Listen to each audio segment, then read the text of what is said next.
Hello hi नमस्कार, my name is Rehan और स्वागत है आप सबका आज के इस लेक्चर में। तो लास्ट क्लास में हम लोगों ने दर्पण को स्टार्ट किया था और देखा था कि दर्पण की कुछ बेसिक चीजें, कि दर्पण क्या होता है और दर्पण में कैसे चीजें वर्क करती है ना। और उसी में दर्पण को कैटेगराइज हम लोग किया था कि समतल दर्पण किसको कहेंगे, गोलीय दर्पण किसको कहेंगे, और उसके बाद समतल दर्पण में कुछ चीजों को लेकर हम लोग आगे चले और उसमें कई सारी चीजें बची हुई है, उसी को आज के इस लेक्चर में कंप्लीट करने की कोशिश करेंगे। ठीक है, तो आइए देखते हैं। तो लास्ट क्लास में हम लोगों ने देखा था एक चीज समतल दर्पण में जिसको हम लोग बोल रहे थे कि विचलन कोण। विचलन कोण यानी कि एंगल ऑफ डेविएशन क्या था। अगर हमारे पास एक समतल दर्पण है और लाइट रेज यहाँ से आपतित हो रही है तो इस तरह से ये परावर्तन होगा और यहाँ पे आपतन कोण I बन रहा था और परावर्तन कोण R बन रहा था। अगर ये मिरर नहीं होता, ये दर्पण नहीं होता तो ये लाइट रेज सीधा ऐसे चले जाते। ये दर्पण होने की वजह से इन्होंने प्रकाश की किरणों को क्या कर दिया है, अपने पाथ से मोड़ दिया है, और जितना मोड़ा है जिस एंगल से, इसी को बोल रहे थे हम लोग एंगल ऑफ डेविएशन। तो ये जो विचलन कोण आता था वो आता था 180 माइनस 2i या फिर 180 माइनस 2i। और एक स्पेसिफिक केस भी हम लोग देखे थे कि अगर दो मिरर किसी एंगल थीटा पे है, राइट, तो यहाँ पे लेट्स सपोज कि कोई लाइट रेज इंसिडेंट हो रहा है और मिरर से ये क्या होगा, रिफ्लेक्शन होगा और फिर यहाँ से रिफ्लेक्शन होकर ये वापस चले जाएगा। ठीक है, तो इस केस में जो डेविएशन होगा, तो डेविएशन इसको थोड़ा सा आगे बढ़ाए और इसको थोड़ा सा आगे बढ़ाए, तो ये जो डेविएशन हो रहा है दिस इज डेल्टा, इसका वैल्यू हम लोगों ने देखा था कि ये आता है 360 माइनस 2 है ना। तो ये दो रिजल्ट हमारे लिए बहुत ही ज़्यादा इंपॉर्टेंट। अब इसके बाद हम लोग समतल दर्पण में आगे कई सारी चीज़ें हैं, इसमें से पहला चीज़ हम पढ़ने जा रहे हैं दर्पण का घूर्णन। अगर दर्पण को हम लोग किसी एंगल से घुमाएंगे तो रिफ्लेक्टेड वाले रे में यानी कि परावर्तित किरण में क्या फर्क आएगा, वो चीज़ को हम लोग को देखना है। तो आइए समझते हैं। तो समझते हैं समतल दर्पण का घूर्णन। इससे क्या मतलब है, समतल दर्पण का घूर्णन से क्या मतलब है, इस चीज को हम लोग अच्छे से समझ लेते हैं। हमने एक एग्जांपल लिया, मान लेते हैं कि हमारे पास एक समतल दर्पण और समतल दर्पण पर प्रकाश की कोई किरण आके आपतित हो रही है और परावर्तन के नियम से ये क्या हो जा रही है, यहाँ से परावर्तित हो जा रही है। ठीक है, तो मान लेते हैं कि किसी एंगल ये थीटा पे आ रही है, तो यहाँ से ये क्या हो जाएगा, थीटा पे वापस चलेगा। हमने क्या कहा कि अब ये जो मिरर है, ये जो दर्पण है, इस दर्पण को रोटेट करना यानी इस दर्पण को घुमाना है ना। किसी भी एंगल पे इस दर्पण को घुमाना है, इस तरफ घुमाए या इस तरफ घुमाए। इस दर्पण को घुमाएंगे और ये जो आपतित किरण है, आपतित किरण को स्थिर रखना है। आपतित किरण क्या रखना है, स्थिर रखना है और दर्पण को घुमाना है। तो मान लेते हैं कि एक एंगल से हमने दर्पण को घुमा दिया, तो दर्पण का ये नया पोजिशन था M1 और दर्पण का जो नया पोजिशन हम यहाँ पे बना रहे हैं ये लेट्स सपोज M2।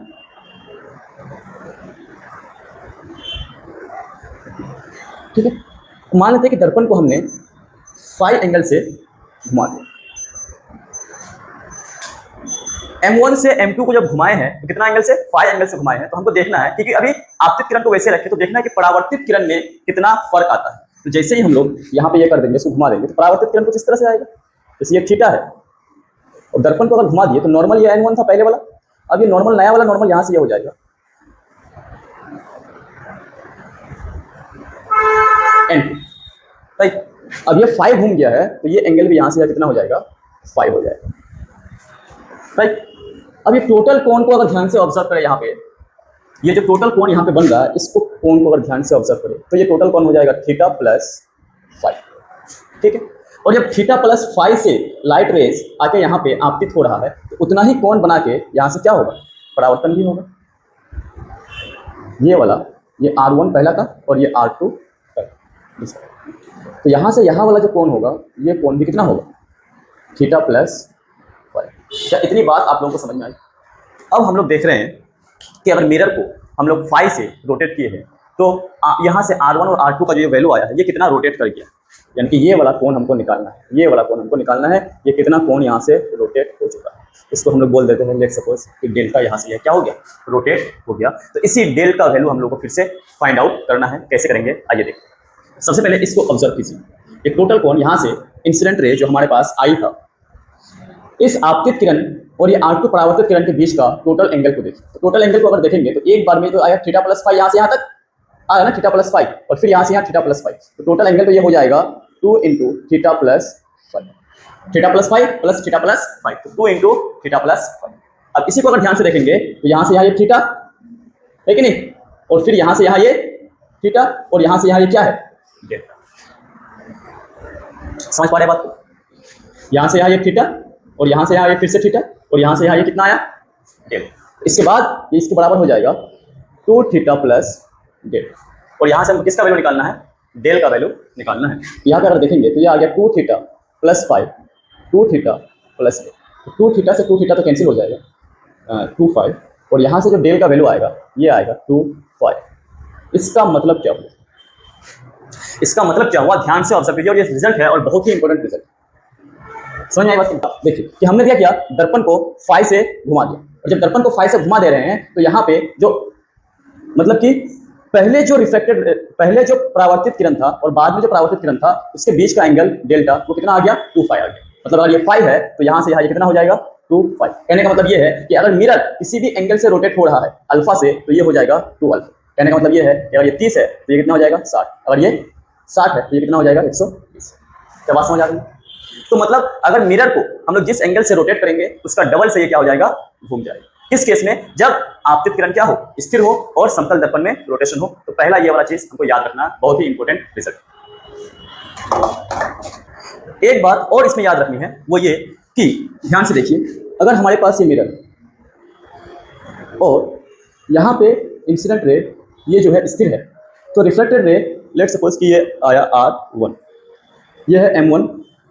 अब इस केस में अगर हम मिरर को रोटेट कर दे थीटा से तो ये क्या हो जाएगा R2, यानी ये भी थीटा से इधर ही आ जाएगा। थीटा से इधर लेके आए हैं मिरर को M2 वाले पोजीशन पे तो ये भी थीटा से इधर ही आ जाएगा और ये हो जाएगा कितना 2 थीटा। क्या बात समझ आ रही है ना? तो कहने हम यहाँ पे ये समझाना चाह रहे हैं कि अगर इसको हम लोग क्लॉकवाइज घुमा रहे हैं, मिरर को अगर हम लोग क्लॉकवाइज घुमा रहे हैं तो ये भी क्लॉकवाइज घूमे।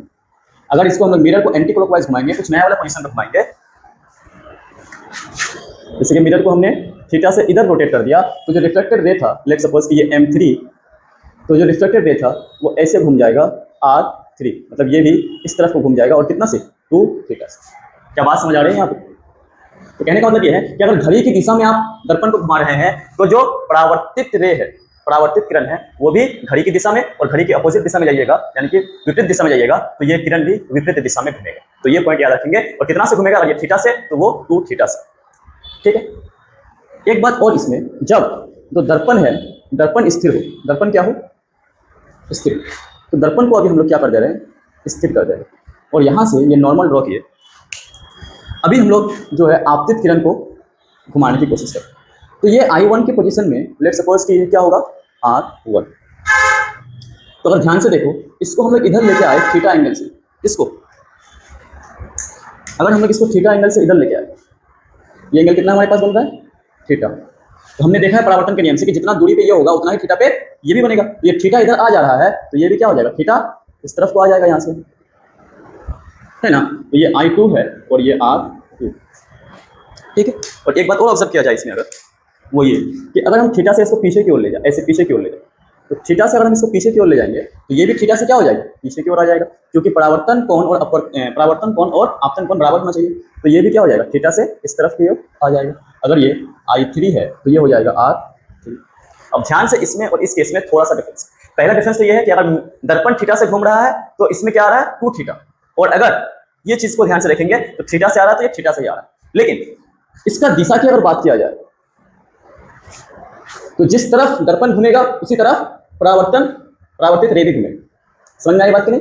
इसमें अगर दिशा की बात किया जाए तो क्या होगा, वो दर्पण की दिशा, और इसमें अगर बात किया जाए तो विपरीत दिशा, विपरीत दिशा। तो ये 2 पॉइंट याद रखें। पहला पॉइंट ये, अगर दर्पण घूम रहा है तो परावर्तित रे क्या होगा, 2 थीटा से घूमेगा और दर्पण की दिशा में घूमेगा, है ना। और अगर हम लोग इंसिडेंट रे को घुमाते हैं तो वो थीटा से ही घूमेगा लेकिन उसके विपरीत दिशा में घूमेगा। ठीक है। अगर ये चीज आपको समझ में आ रही है, इस पे एक एग्जांपल लेते हैं और अच्छे से चीजें क्लियर हो जाएगी। हमारे पास एक दर्पण है, ओके, लेट्स से M। अब हो क्या रहा है यहाँ पे, ध्यान से सिचुएशन को समझिए। एक लाइट रेज इंसिडेंट हो रही है, ठीक, और यहाँ से ये क्या होगा, रिफ्लेक्शन। यहाँ पे एक हम लोग ऑब्जर्वर लगाए हुए हैं जो लाइट रेज को क्या कर रही है, ऑब्जर्व कर। तो यहाँ हुआ क्या कि ये लाइट रेज जो है ना, ये इंसिडेंट हो रही है लेट्स सपोज कि किसी भी एंगल थीटा पे।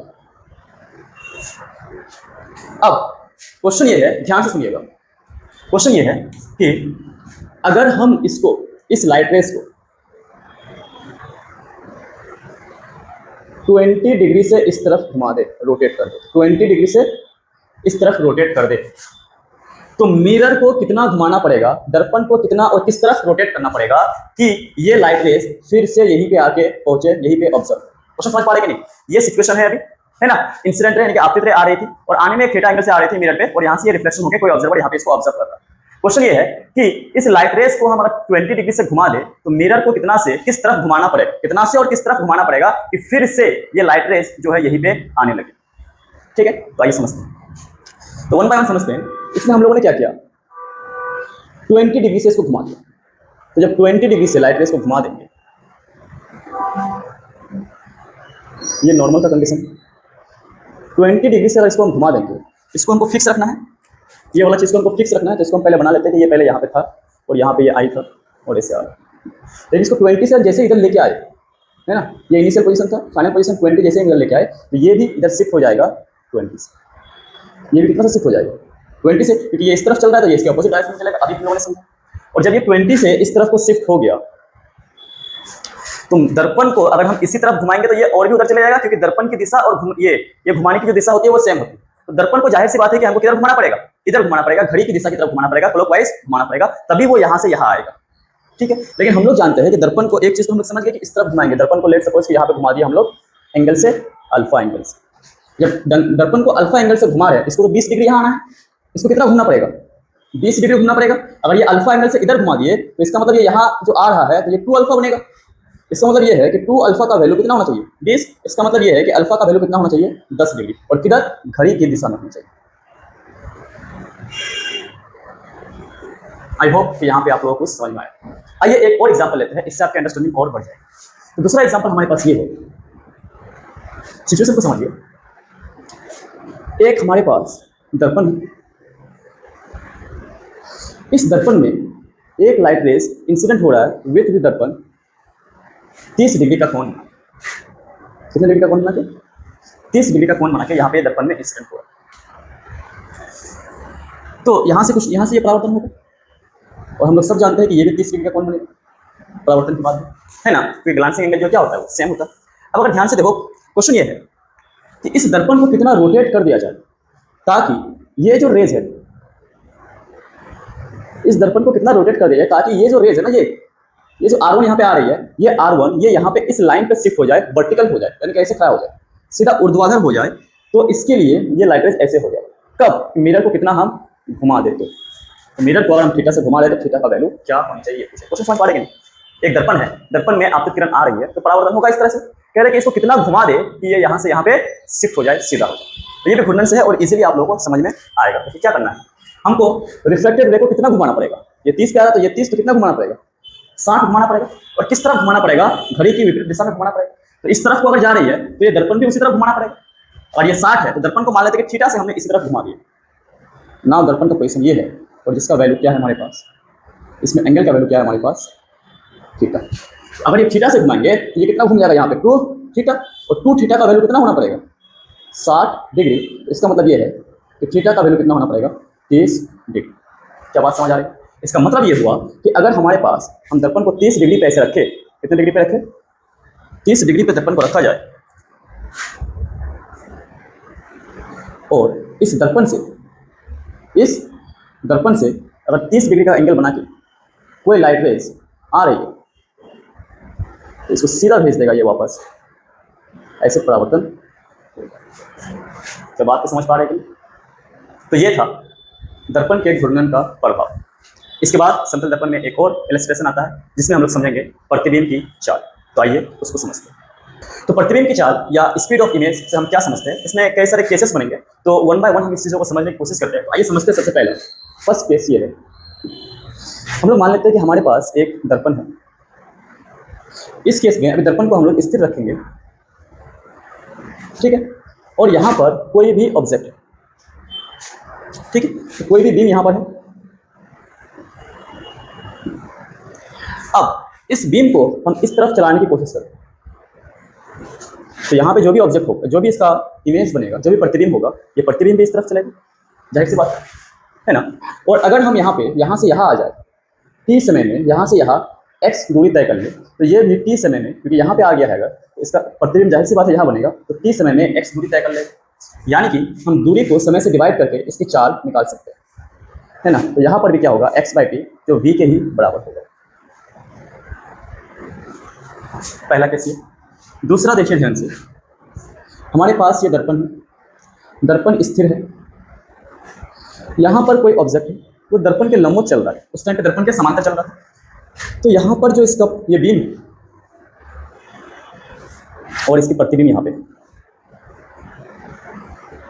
हम जानते हैं कि यहाँ से यहाँ जितना मतलब कि डिस्टेंस है और ये दोनों ही दूरी बराबर होता है, हम लोगों ने पढ़ा। तो अगर यहाँ से यहाँ ये x आ गया t समय में, तो इसको भी उतना ही यहाँ से यहाँ आना पड़ेगा x t समय में, ताकि जब यहाँ पे ये रहेगा तो इसका प्रतिबिंब को इतना ही दूरी पे रहना पड़ेगा, है ना। और जब यहाँ से चाल निकालने की कोशिश करेंगे तो ये आ जाएगा हमारे पास x/t और ये भी आ जाएगा हमारे पास x/t जो कि v के ही बराबर। तो दोनों में फर्क क्या है सर? यहाँ पर भी जो बीम का चाल है वही प्रतिबिंब का चाल निकल के आ रहा है, यहाँ पर भी जो बीम का चाल है वो भी प्रतिबिंब के चाल के ही बराबर निकल के आ रहा है। तो दोनों में फर्क क्या है, दोनों में डिफरेंस क्या है? तो दोनों में डिफरेंस एक ही है, वो ये है कि जो इसमें हम लोग देख रहे हैं समांतर में, ये कौन सा केस है?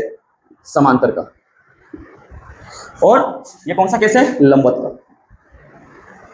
तो जब बीम दर्पण के लंबवत चल रहा है तब भी तो मैग्नीट्यूड वाइज, परिणाम वाइज वैल्यू सेम आ रहा है, लेकिन देखोगे तो दिशा अलग अलग है।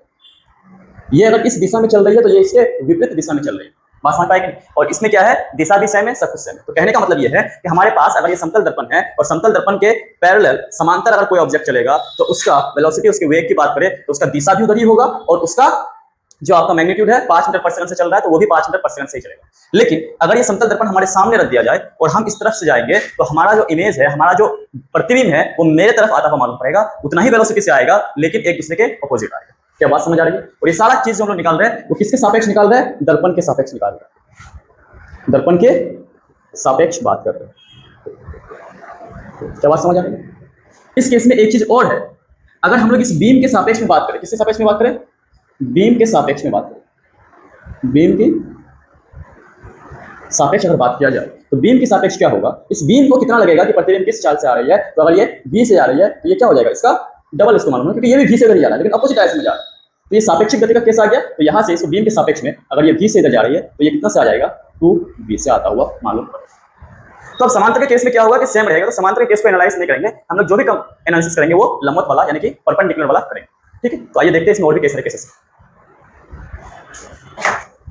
पहला केस देख रहे हैं वो ये कि अभी हमारे पास क्या है, ये जो बीम है, जो ऑब्जेक्ट है ये स्थिर है, राइट। अब दर्पण जो है गति में कौन है? अभी दर्पण। मान लेते हैं कि दर्पण भी चाल से इस तरफ की ओर जा रहा है। तो पहला अभी जब यहाँ पे था, यहाँ से यहाँ अगर ये इसकी दूरी टोटल x है तो यहाँ से यहाँ इसका जो प्रतिबिंब बनता वो भी कितना बनता? x ही बनता। लेकिन दर्पण भी चाल से आगे चल रही है तो कुछ टाइम पे, लेट सपोज कि मान लेते हैं t टाइम पे दर्पण यहाँ आ गया। दर्पण t टाइम पे अगर यहाँ आया है तो ये वाला डिस्टेंस, ये वाला दूरी कितना हो जाएगा? vt। मतलब ये जो बच गया, ये क्या बच गया? x minus vt। अब दर्पण वहाँ चले गया, x माइनस vt के दूरी पर ही इसका प्रतिबिंब बनेगा। यहाँ से यहाँ भी क्या हो जाएगा? x minus vt। क्या बात समझ पा रहे हैं कि नहीं? अगर ध्यान से ऑब्जर्व किया जाए तो ये जो प्रतिबिंब है पहले यहाँ पे था, प्रतिबिंब को हम I1 बोल दे और ये वाला पोजीशन को I2 बोल। प्रतिबिंब पहले यहाँ पे था और यहाँ से यहाँ ये गया, इतनी दूरी को तय करते हुए। तो ये दूरी अब हम लोग को निकालना है कि ये कितना, समझ में आई बात? तो सबसे पहले ध्यान से देखें तो यहाँ से यहाँ कितना था? x था कि नहीं? यहाँ से यहाँ कितना था? x पहले। अब दर्पण इतना आगे चले गया, कितना? vt। तो टोटल यहाँ से यहाँ कितना हो गया? यहाँ से यहाँ कितना हो गया? x plus vt। अब इस टोटल में अगर हम यहाँ से ये वाला चीज़ माइनस कर दे तो ये निकल जाएगा। और ये वाला चीज़ हमको पता है कितना है? x minus we T. तो यहाँ से अगर हम माइनस कर दे x माइनस वी टी तो हमको ये वाला डिस्टेंस मिल जाएगा ना जो हमको चाहिए। तो रिक्वायर्ड डिस्टेंस जो हमको चाहिए था x plus we T minus x plus we T. तो यहाँ से यहाँ कितना हो गया? x से x तो कैंसिल हो गया, we T plus we T, ये आ गया 2v। मतलब अगर दर्पण यहाँ से यहाँ जा रही है vt तो इमेज यहाँ से यहाँ पहुँच जाएगा कितना? 2v। बात समझ पा रहे हैं? उसका डबल डिस्टेंस चले गया, और जब डबल डिस्टेंस जाएगा तो यहाँ से यहाँ अगर हम लोग क्या करते हैं, इतना डिस्टेंस चले गया, तो इसमें अगर चाल निकाले हम लोग V1 पढ़ा या V1 बोल दिए इसको, इमेज की VI बोल दिया जाए, तो ये हो जाएगा 2VT डिवाइड बाई T से T कैंसिल, और ये आ गया 2। दर्पण V से चल रहा था तो इमेज कितना से चलेगा, 2V से चलेगा। तो अगर समराइज किया जाए तो वो ये है कि लंबवत दिशा में, जैसे कि दर्पण है, लंबवत दिशा में दर्पण रुका हुआ है और हम जा रहे हैं, तो हमारा इमेज भी उसी स्पीड से अपोजिट डायरेक्शन में मेरे तरफ आएगा। लेकिन अगर दर्पण मेरे तरफ आ रही, हम रुके हुए हैं, दर्पण मेरी तरफ आ रही है V चाल से, तो हमारा इमेज 2V चाल से मेरे तरफ आएगा। समझ में आई बात? तो दर्पण की दिशा में इमेज चलेगा, और हम मेरे चलने की दिशा में, अपोजिट दिशा में क्या चलेगा, ये इमेज चलेगा। तो ये बातें अगर समझ आ रही है तो इसमें भी कुछ हम लोग एग्जाम्पल करते हैं, और एग्जाम्पल से अच्छी तरह से चीजें को समझ लें। ठीक है, तो आइए देखते हैं। तो पहला एग्जाम्पल इसमें हम ये ले रहे हैं, हमारे पास लेट सपोज कि एक दर्पण है और दर्पण स्थिर है, और यहाँ से कोई आदमी इसके ओर चल के आ रहा है विद द स्पीड 20 मीटर पर सेकेंड। इमेज कहीं यहाँ पे होगा, और इस इमेज भी इस तरफ को चलेगा, लेट सपोज V से चल रहा है, तो इस V का वैल्यू कितना होगा। पहला क्वेश्चन, दर्पण के सापेक्ष, दर्पण के सापेक्ष या फिर ग्राउंड के सापेक्ष हम लोग बात करें, एक ही बात है, क्योंकि ये रुका हुआ है तो ग्राउंड भी रुका हुआ ही होगा। तो इसमें क्या होगा, ये V से आ रहा है तो इसको कितना मालूम चलेगा, 20 मीटर पर सेकंड ही सेम रहता है, बस अपोजिट दिशा में चलेगा। और अगर हम लोग इसी के सापेक्ष बात करें, बीम के सापेक्ष क्या हो जाएगा, तो बीम के सापेक्ष अगर बात करेंगे तो बीम के सापेक्ष क्या होगा, ये इसका डबल हो जाएगा, क्योंकि इसको V से ये खुद आ रही है इधर, और ये V से ये अपोजिट डायरेक्शन में जा रहा है, तो ये हो जाएगा, अभी जो V प्राइम आ जाएगा, ये आ जाएगा हमारे पास 2 × 20 दैट इज 40 मीटर पर सेकेंड। ओके, एक तो ये। दूसरी बात ये, अगर इसको थोड़ा सा हम लोग और एनालिसिस करें, जैसे लेट सपोज कि हमारे पास एक दर्पण है जो 60 डिग्री पे रखा हुआ है ना, ध्यान से समझिए, यहाँ पर कोई एक बीम है जो लेट सपोज कि 20 मीटर पर सेकंड से आ रहा है। एक चीज़ इसको बनाने के लिए एक चीज़ हम बताना चाहेंगे, वो ये, हमारे पास एक दर्पण है और यहाँ पे कोई बीम, तो यहाँ से यहाँ जो लंबवत दिशा होती है, इसी दिशा में क्या होगा, हमारा इमेज बनेगा अगर ये ऑफसेट है, राइट। दूसरी बात ये, जो अगर ये दर्पण है, अगर इससे 30 डिग्री बना के कोई ऑब्जेक्ट जा रही है, तो ये 30 डिग्री बना के इमेज भी जाएगा, किससे, दर्पण से, है ना। ये दोनों चीज़ इस प्रॉब्लम में अभी यूज हो। तो हमको ये कहा जा रहा है, अगर ये इतना से जा रही है तो आप बताइए, क्योंकि ये एंगल पे आ गया ना, इतना से अगर जा रही है तो आप बताइए कि किस दिशा में इसका इमेज का जो है चाल होगा, वो ज्ञात कीजिए। इमेज का चाल ज्ञात करने के सबसे पहले तो इमेज बनाएंगे, यहाँ से ये लंबवत ड्रॉ कर लेंगे, और लंबवत ड्रॉ करेंगे तो कहीं यहाँ पे इसका इमेज होगा। बात समझ आ रही है? तो ये इमेज किस तरफ चलेगा, ये इस तरफ आ रही है तो ये इमेज किस तरफ चलेगा, ये डायरेक्शन सिर्फ हमको पता करना है ना। तो डायरेक्शन पता करेंगे तो कैसे होगा, यहाँ से यहाँ लेट सपोज, देखो ध्यान से देखिएगा, और इसको हम ऐसे घुमा दें, तो ये अगर 60 डिग्री है तो ये भी कितना हो जाएगा, 60, और ये कितना हो जाएगा 6। ये इसलिए बनाया क्योंकि हमको दर्पण से ये एंगल चाहिए था, ये एंगल कितना, तो दर्पण से जिस एंगल पे ये आ रही है उसी एंगल पे, क्योंकि जिस एंगल से इधर जा रही है उसी एंगल से दर्पण से, तो ये 60 पे आ रही है, तो 60 वाला लाइन पे ही, इसी लाइन पे क्या होगा, ये इमेज का जो है वेलोसिटी आएगा। अब कितना आएगा इसको हम लोग कैलकुलेट करके सॉल्व भी कर सकते हैं, बस हम ये दिखाना चाहते हैं कि ये डायरेक्शन कैसे आप लोग निकालिएगा। कितना आएगा यहाँ पे भी आज कंपोनेंट वगैरह बना के इसको हम लोग सॉल्व कर सकते हैं, ठीक है। तो ये दो एग्जाम्पल। अब क्योंकि ये क्लास 10th लेवल का है, इसमें से एक और हम एग्जाम्पल देना चाहेंगे जो हमारे लिए बहुत ही इंपॉर्टेंट है, वो ये है कि सर आपने तो एक चीज़ कह दिया, आप ये बताइए कि अगर कोई ऑब्जेक्ट इधर लेट सपोज 5 मीटर पर सेकंड से आ रही है और मिरर 2 मीटर पर सेकंड से आ रही है, तो इसका जो इमेज यहाँ पे कहीं पे होगा, तो इमेज का स्पीड क्या होगा वो फाइंड आउट करना है। इमेज का स्पीड क्या होगा, जाहिर सी बात है कि अगर ध्यान से यहाँ पे देखेंगे, ऑब्जर्व करेंगे, तो ये अगर V से इधर आ रही है तो ये भी किधर जाएगा, V से ही जाएगा इधर, यानी कि 5 मीटर पर सेकंड। लेकिन ये 2 मीटर पर सेकंड से इधर जा रहा है, कितना से, 2 मीटर पर सेकंड से इस तरफ को जा रही है, तो क्या होगा कि इधर ये कितना से आ जाएगा इमेज में, जब ये 2 मीटर से दर्पण चल रहा है ना, ये दोनों चल रहा है, जब दर्पण चल रहा होगा तो दर्पण की वजह से इसमें एक स्पीड आ जाएगा, दर्पण को डी लिख दे, दर्पण की वजह से इमेज में एक स्पीड आ जाएगा, तो कितना आ जाएगा, ऑब्जेक्ट की वजह से इमेज का स्पीड और दर्पण की वजह से इमेज का स्पीड कितना आ जाएगा, 4 मीटर परसेंट, और दोनों का डायरेक्शन सेम है, तो इमेज का जो फाइनल स्पीड आएगा वो कितना आ जाएगा 5 + 4 यानी कि 9 मीटर पर सेकेंड। क्या बात समझ आ रही है? ठीक है, तो इस तरह के क्वेश्चन भी हमको एग्जाम में दिख सकते हैं। ये भी दिखेंगे, थोड़ा सा टफ हो जाता है लेकिन इसको सॉल्व कर सकते हैं ना, कंपोनेंट वाइज वगैरह करना पड़ेगा। अब इसमें कैसा केस हो जाता है, एक इसको एंगल पे चला सकते हैं, अगर आप लोग 9 का याद हो तो कंपोनेंट करना वगैरह वगैरह, cos थीटा sin थीटा ये सब चीज आएगी। ठीक, तो ये था दर्पण में इमेज की चाल। अब समतल दर्पण में एक चीज और बच जाती है जो हमारे लिए बहुत ही इंपॉर्टेंट है, क्लास 10th में यहाँ पे क्वेश्चन आता ही है, वो है प्रतिबिंबों की संख्या। अगर दो प्लेन मिरर किसी एंगल पे रखा गया हो और उसके बीच में कोई ऑब्जेक्ट रखा है तो उस ऑब्जेक्ट का नंबर ऑफ इमेज या प्रतिबिंबों की संख्या कैसे निकालते हैं, आइए इस चीज को भी समझ लेते हैं।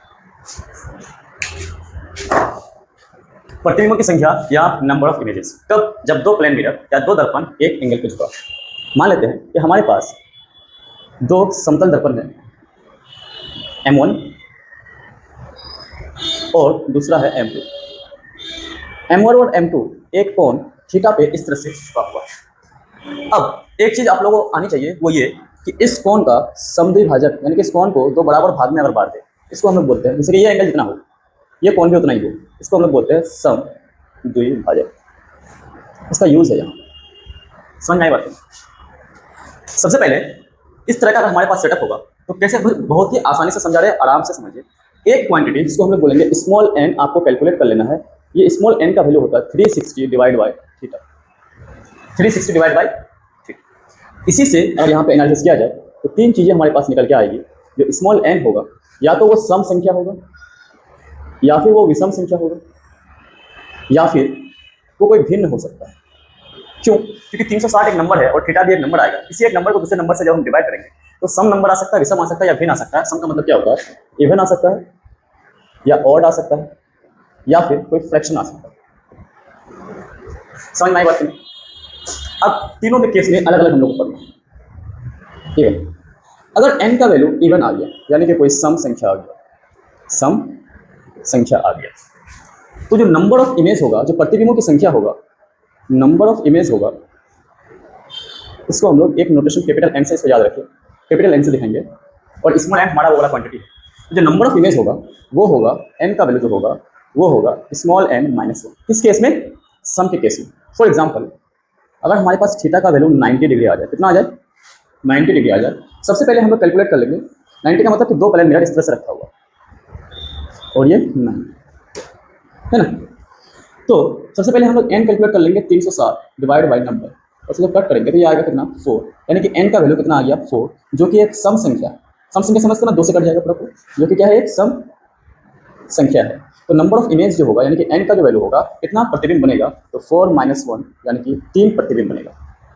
इस तरह के सेटअप में जबकि ऑब्जेक्ट यहाँ पे कहीं पे होगा तो इसका 3 प्रतिबिंब बनता है। ये अगर O है, एक प्रतिबिंब तो यहाँ इसकी वजह से बनेगा I1, दूसरा यहाँ बनेगा इसकी वजह से I2, और तीसरा इसमें जाएगा और इसमें जाएगा, तो यहाँ पे एक प्रतिबिंब बनता है। चूंकि 2 प्रतिबिंब बनता है लेकिन दोनों का अवलंब यहाँ पे आ जाता है I। और इसमें इंटरेस्टिंग बात ये भी है कि ये चारों एक सर्कल में लाई करता है। तो इतना तो पढ़ना नहीं है, बस हमको ये चीज करना है। समझ आएगा?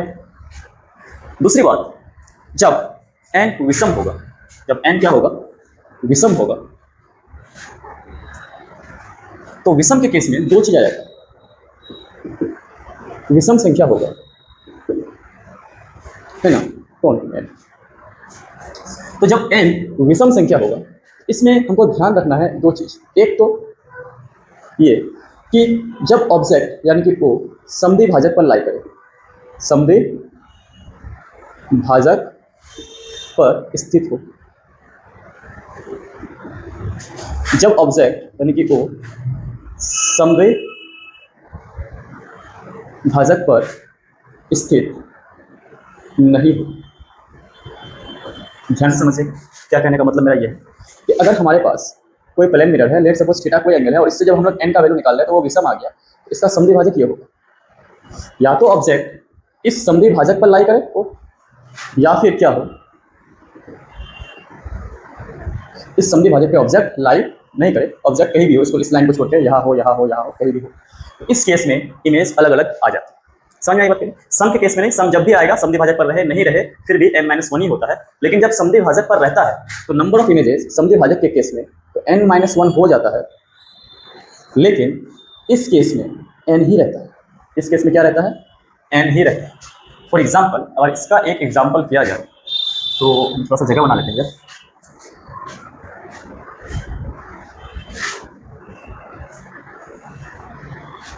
लेट्स सपोज कि हमारे पास दो प्लेन मिरर है